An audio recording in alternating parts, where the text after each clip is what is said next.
Welcome to another deep dive. This time, we're going to be looking at some excerpts you sent in from the Quran.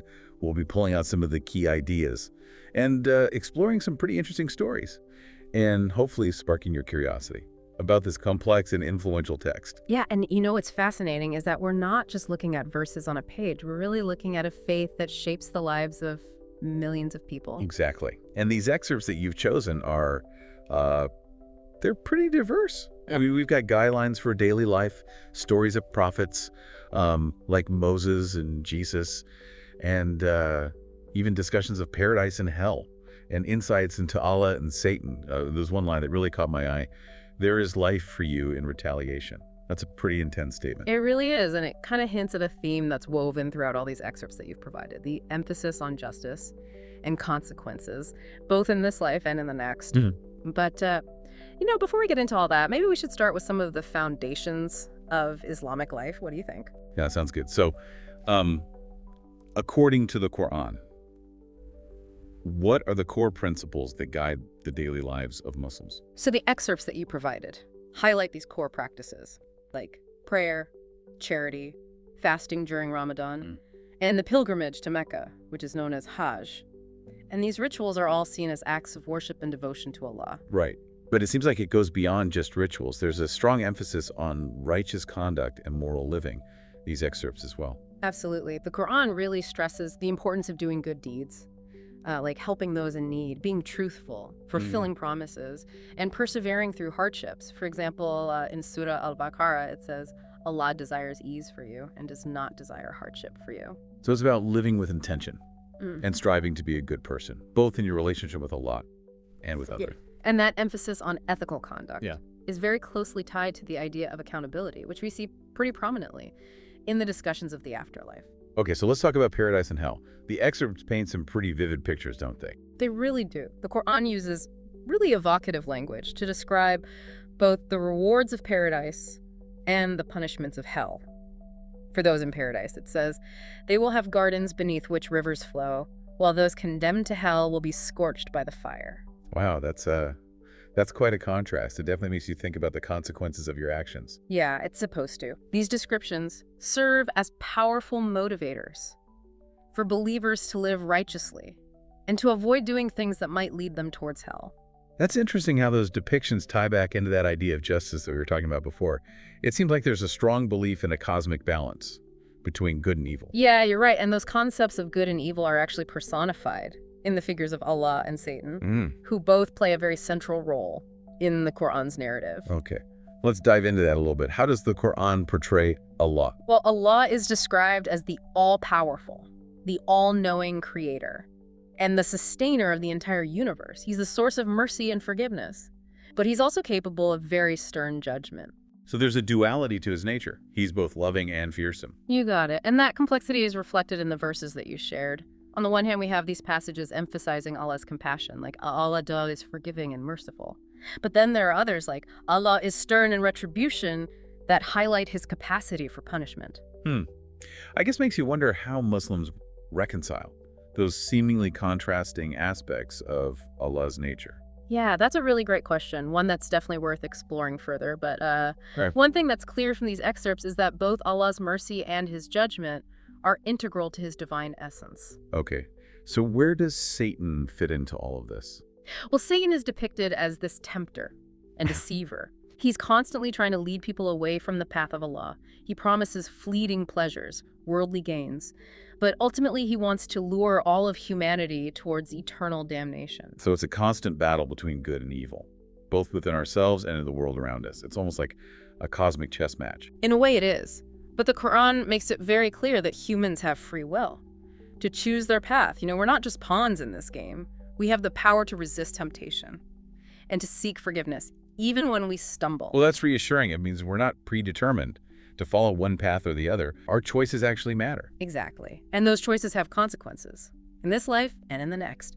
But thankfully, the Quran does offer guidance on how to navigate those choices and live a life that is pleasing to Allah. Speaking of guidance, I'm really curious about the stories of the prophets that are woven throughout these excerpts. They're pretty compelling, aren't they? They are. The Quran recounts the stories of prophets like Moses, Jesus, Abraham, and Noah. All figures that are actually familiar to many different religious traditions. So it's like a shared history, Yeah. but told from a very different perspective. And each story seems to have this common thread of struggle, of facing disbelief and opposition, like when Moses confronted the Pharaoh, or when Jesus' disciples were proclaiming their faith. Yeah, their stories serve as examples of steadfast faith and this unwavering devotion to Allah, even when they were faced with extreme adversity. They're reminders to believers that even in the face of challenges, it's important to stay true to your beliefs. It's a message of resilience. Yeah. But it also makes you wonder why these prophets face so much resistance. If their message was truly from Allah, why didn't everyone just accept it? That's a question that has intrigued scholars and theologians for centuries. Maybe it's a reminder that faith is a very personal journey, and that even divine revelation doesn't guarantee universal acceptance. It makes you think about the nature of belief Oh. and the complexities of human understanding. It really does. It highlights the importance of personal reflection and seeking knowledge that goes beyond the surface level. So we've touched on the foundations of Islamic life, the concept of the afterlife, the roles of Allah and Satan, and some really inspiring stories about the prophets. You mentioned that idea of guidance, and the Quran itself is a form of communication, a way for Allah to guide humanity. Oh, you're so right. It's not just like a collection of stories and rules. It's almost like a direct conversation between Allah and believers. Yeah, exactly. And that communication is often described as being super clear and undeniable. Like take Surah Al-Imran, for example, where Jesus is actually referred to as a sign from your Lord. He's presented as this messenger with a clear purpose to make lawful for you some of what was forbidden to you. It makes you wonder about those who doubt or reject the message. The excerpts mention them too, right? Oh, yeah, absolutely. Surah Hud, for example, talks about those who reject the messengers and all of their proofs, saying things like, "We are in serious doubt regarding what you are calling us to." It almost seems like doubt and questioning are woven right into the narrative. It's kind of like a reminder that even with divine guidance, humans still have that free will to believe or disbelieve. That's a really interesting observation. Yeah, it suggests that faith isn't just about blind acceptance, but it's about wrestling with those doubts and ultimately choosing to trust in Allah's message. So we've talked about, the foundations of faith, the role of prophets, the afterlife, and this idea of divine communication. But what about the practical side of things? Does the Quran offer any guidance for daily life? Oh, it totally does. These excerpts touch on everything, from marriage and divorce to inheritance, and even things like retaliation. Okay, I'm particularly curious about this concept of retaliation. How does the Quran address that? Well, it's a very complex issue, and these excerpts offer some really intriguing insights. Surah Al-Baqarah, for instance, talks about life for you in retaliation, which is a very powerful statement. Yeah. That seems to suggest the balance of justice, an eye for an eye. Okay, that sounds pretty intense. Is it meant to be taken literally, though? Well, it's important to remember that the Quran needs to be understood within its historical and cultural context. There are many different interpretations of this verse, and a lot of scholars really emphasize the importance of forgiveness and mercy, even when seeking justice. So it's not just about revenge. It's more about restoring balance. Yeah. And making sure that things are fair. Right. And the Quran also provides some really detailed guidelines for other practical matters, like inheritance. In Surah Al-Baqarah, it states, "It is decreed for you, when death approaches one of you, and he leaves wealth, to make a testament in favor of the parents and the relatives, fairly and correctly, a duty upon the righteous."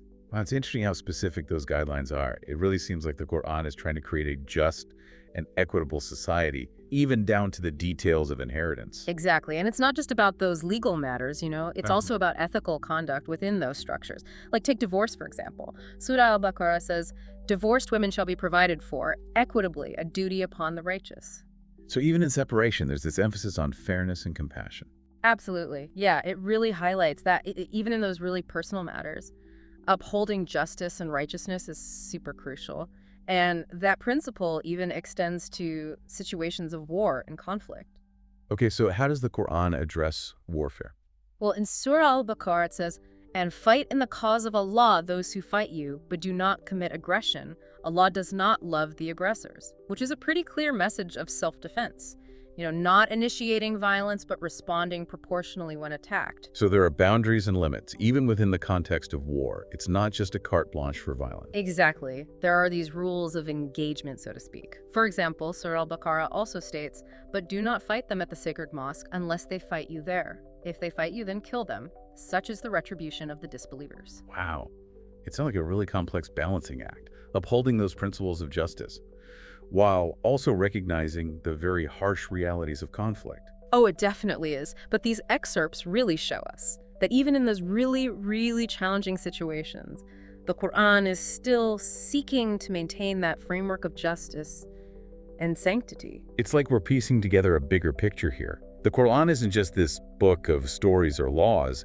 It's a guide for how to live a moral and fulfilling life, both as an individual and as part of a society. You got it. It's a multifaceted text that offers this framework for spiritual growth, ethical conduct, and social harmony. But it's not just the content of the message that's so intriguing, right? The language of the Quran is pretty captivating too, wouldn't you say? Oh, for sure. Even in translation, you can really sense this poetic beauty and this rhythmic flow of the Arabic text. It was meant to be recited aloud, and the words themselves carry this certain power. It's like the language is actually part of the message itself. For instance, Surah Al-Imran describes paradise as this place where they will have gardens beneath which rivers flow, wherein they will remain forever. Allah is pleased with them, and they are pleased with Him. That is the great attainment. It's so beautifully descriptive. And, in contrast, Surah Al-Kahf describes the punishment of the disbelievers. Their abode is hell. Whenever it abates, we intensify the blaze for them. You can practically feel the heat. Wow. It's amazing how the language evokes such strong emotions and imagery. It's not just informative, it's designed to have this lasting impact on the reader. Yeah, exactly. And the rhythm and the cadence really add another layer to that impact. The Quran was meant to be memorized and recited, and the language itself actually facilitates that. It's almost like the language is a form of worship in and of itself. It's not just about understanding the words, it's about experiencing them and letting them wash over you. That's a beautiful way to put it. And the language also really serves to highlight the wonders of creation. For instance, in Surah Ar-Rahman, it talks about the creation of man and jinn. He created man from hard clay, like bricks, and created the jinn from a fusion of fire. It's a simple, yet profound comparison, highlighting these diverse origins and nature of these beings. And then it poses this rhetorical question that repeats throughout the entire surah. So which of your Lord's marvels will you deny? It's almost like this challenge to the reader, urging them to acknowledge the wonder and majesty of Allah's creation. It's a reminder that even in our everyday world, there are signs of Allah's power and artistry everywhere, if we just take the time to actually see them. You got it. It's this call to awareness, gratitude, and recognizing that divine presence. Real emphasis on seeking knowledge and understanding. Right. It's not just about having blind faith. It's about engaging with the message, pondering its meaning, and seeking that deeper understanding. Right. There are so many verses that encourage reflection and contemplation. For example, Surah Al-Imran states, "The likeness of Jesus in Allah's sight is that of Adam. He created him from dust and then said to him, 'Be,' and he was." It's like this reminder of our shared origin, that despite all of our differences, we're all created by Allah. It's about understanding our place in the grand scheme of things, both in our relationship to Allah and to each other. And the Quran really encourages us to use our intellect and our reason to deepen that understanding. So it's a balance of faith and intellect. Yeah. Spirituality and curiosity. It's not one or the other, it's both. Exactly. And it's that blend that makes the Quran such a rich and rewarding text to explore. As we're going through these excerpts, one theme I keep coming back to is this idea of accountability. It's like there's this constant awareness in the Quran that our actions have consequences, not just in this life, but in the hereafter as well. Yeah, definitely. This concept of the Day of Judgment is a really powerful thread that's woven throughout the entire Quran. It's kind of like this reminder that this life is just a test, a preparation for something much greater. Surah Al-Zalzal, for example, says, "And the earth will reveal its burdens, and man will say, 'What is the matter with it?'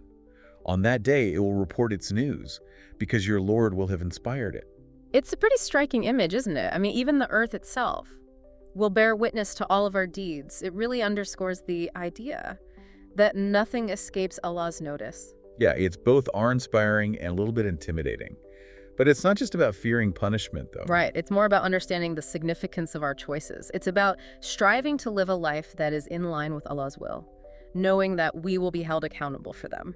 There's another verse that touches on that idea of a divine record. In Surah Al-Qamar, it says, "They lied and followed their opinions, but everything has its time. And there came to them news containing a deterrent." It's almost like a cosmic ledger, keeping track of everything we do. Yeah, it really does suggest that there is a higher purpose, this divine plan that's unfolding. And that while we have the free will to make our choices, the choices have repercussions that extend beyond this earthly realm. Yeah, it makes you really think twice. But all those everyday decisions that you make, it's like every action, every word carries weight. Yeah, and it encourages us to be mindful and to really live with intention. It's this call to reflect on your values and to strive for righteousness in everything that you do. It's definitely a lot to consider. But it's not all about judgment and accountability, is it? Yeah. There's also this beautiful theme of seeking guidance and refuge in Allah. Well, for sure. Even amidst all those reminders of accountability, there's this constant reassurance that, we're not alone in our struggles. The Quran really emphasizes how important it is to turn to Allah for support, protection, and direction. And those prayers for guidance are kind of woven throughout the text, aren't they? Like Surah Al-Falaq, where it says, "I take refuge with the Lord of daybreak, from the evil of what he created, and from the evil of the darkness as it gathers, and from the evil of those who practice sorcery, and from the evil of an envious when he envies." It's a really powerful reminder that even in the face of fear or uncertainty, we can still find solace in Allah's protection. It's this acknowledgement of those forces of evil in the world. But it's also this declaration of faith in Allah's power to shield us. And it's not just about seeking protection from these external threats. It's also about finding refuge from our own inner demons, those negative thoughts and impulses. That can lead us astray. Right. Surah An-Nas highlights this. It says, "Say, I seek refuge in the Lord of mankind, the King of mankind, the God of mankind, from the evil of the sneaky whisperer, who whispers into the hearts of people, from among jinn and among people." It's this reminder that the battle between good and evil isn't just this thing that happens out there in the world. It's a struggle that actually takes place within each and every one of us. And it really encourages us to cultivate a pure heart, to seek refuge in Allah's guidance, and to resist those negative whispers that can cloud our judgment and lead us away from righteousness. It's like this constant process of self-refinement, isn't it? Yeah. Striving to become these better versions of ourselves. It is. It's about recognizing your imperfections, but also acknowledging our potential for growth. It's about aligning our will with the will of Allah and striving for excellence in everything we do. And that striving for excellence isn't just for our own benefit, is it? The Quran also emphasizes the importance of social responsibility, contributing to a just and compassionate society. Oh, yeah, for sure. These excerpts we've looked at touch on all of these really important themes of justice, fairness, compassion, and serving others. They highlight how important it is to build a society that reflects all of Allah's attributes. It's such a beautiful vision, a world where everyone lives in harmony with each other and with the divine. It's a vision that inspires action, and it really motivates us to go out there and make a positive difference in the world. And even though we've only just scratched the surface, I think we've all gained a much deeper appreciation for how rich and deep the Quran really is. It's a text that speaks to our hearts, our minds, and our souls, offering guidance, wisdom, and inspiration for everyone who seeks it. It's challenged us to think critically, to reflect on our own lives, and to really consider how we can contribute to a more just and compassionate world. And isn't that what a deep dive is all about? It is. It's about exploring new ideas, challenging your assumptions, and expanding your understanding of the world around you. And I think we've done exactly that today. Thank you for joining us on this deep dive into the Quran. We hope you found it as enlightening and thought-provoking as we have. Until next time.